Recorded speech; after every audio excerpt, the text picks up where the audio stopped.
Watching the Wendy Williams documentary, Oh yeah. your moment that you shared with Wendy was, in my opinion, the most heartfelt moment in the entire documentary. Thank you. How did that come about?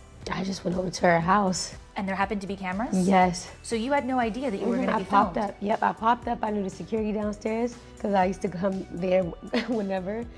Like I was in town, I just went downstairs. I told the security, like, hey, let me have him go see Wendy. He's like, all right, yeah, try. So she had no idea you were coming over either? So when I walked in, I knocked on the door and she seen me. She was like, you're here? I was like, hey. Oh my God! It's been a while since you've seen each other, right? Thank you. I love you. Thank you. I love you so much. Seeing the gentle, patient way that you sat with your very long-time friend, it was very sweet to watch. I know that was your first talk show appearance, being on the Wendy Williams show. Oh, okay, hold on, wait, okay. Yeah, go ahead. Your hands are shaking. Of course. You're in a safe place. Yeah, you're in a safe place. Look. What was it about meeting her all those years ago that fostered such a strong bond between the two of you? Me and Wendy, surprisingly, we used to go back and forth. She would post her hot topics, and they would be like bashing me. I remember that. And I'm like, this lady like always is seriously like attacking me, right? We talk about you a lot on Hot Topics. I know. You're very controversial. Thank you.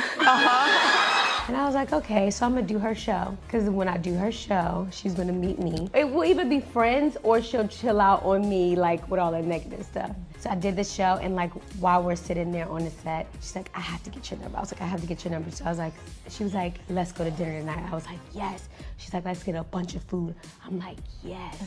We ordered so much food. We had a great time. I was like, I really like Wendy. Yeah. And then whenever she would come to LA, she would just come to the house, see the kids. We did Pride together. We love Wendy. Seeing her in such a vulnerable state, you can tell how comfortable she is with you. She took off her wig in front of you. She showed you her feet.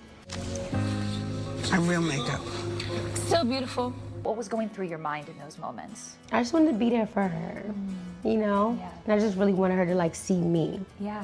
Because sometimes I feel like whenever we're going through something or in a space, sometimes we need just love and just somebody to just listen. So I feel like a lot of times people just want to talk all the time, or if you go to them with your problems, they want to counter it, or, well, this happened to me, instead of just listening to like my problems and not saying anything at all. And that saying nothing at all says a lot. And a lot of people don't know that, just having that open face. For you to say to Wendy, You've always been like honest with me and like put me in my place. Yeah. You know what I mean? In like the most motherly, kind way. And when I say like motherly in the Wendy Williams sense, if I do something, right, in which this was Chyna, mind you, this is Chyna. If something happens, Wendy's gonna get the news. yes. So she'll hit me up like, yo, what is this and what's going on? Like, why are you doing this? That's when I said the motherly part. The strict motherly part, like, because I'm about to run this story. So she gave you tough love. Yeah, I'm about to run this story because this is my job, but it's like, what are you doing? Like, you need to chill out. So she's always been like that. Did you watch the whole documentary? I've seen certain clips and things like that, and then like me, the type of person I am, if I see more than what I need to see, then I'm gonna have to dig and get to the bottom of certain things. And I'm just like, whatever's for me is supposed to be for me, you know what I mean? Yeah. And I was there for Wendy, and I didn't even know that they were like filming a documentary. It started off, would you like to just say anything nice for Wendy, for her documentary? And I was like, yeah, sure. And I just sat in, and that's when I was speaking, and things like that. Then that's when they had just recorded me and Wendy's, and that's how that happened. What did you make of this documentary? A lot of people thought it shouldn't have even been made in the first place, because this is a woman going through a very serious time in her life. To be honest, I think it was definitely necessary to be made. I feel like these things, people actually do need to see it because it is happening. And I mean, it can really honestly happen to anybody, you know? You just never know. And hopefully maybe this is gonna help other people to see. Because I'm gonna tell you this, it did make me upset, the struggling with the alcohol. Like that was one of my things, struggling with the alcohol. So to see Wendy, you know, struggling obviously with the alcohol and her substances like over the years, like, you know, it hurts. And then it's like the alcohol part with me. So it's like I can relate to that, and the part about the dementia and that the alcohol is what induced it, that triggered me. You get what I'm saying? Because that could have been me. It's no age on dementia. It's no age or none of this stuff because It doesn't discriminate. it doesn't discriminate, like because everybody's body chemistry is totally different. You know what I mean? You could get something young. You know what I mean? You could get something super old. It just doesn't matter.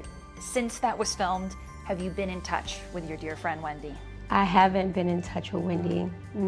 It's very hard. It's hard to get in touch with her? I mean, you can see why though. Of course. I just gotta pop up. Yeah, apparently showing I up gotta go to New York. Yeah. Let's go to her house. But Yeah. when you saw her, did you leave feeling concerned or did you leave feeling relieved? No, only thing I can do for Wendy, honestly, is say my prayers. That's it. She's a little snuggle bug. Like, she's just so full of love. And I think that Wendy needed that day. It was like perfect timing. What did you make of that touching moment of the two of them sitting No, on I the had couch? tears because I know Chyna so well and I know how like empathetic and loving she is. I looked at Wendy's face and I was like, this is what Wendy needed. She needed Chyna to just show up in that moment and to feel so vulnerable in front of Chyna and just be able to be like, look what's happening with me.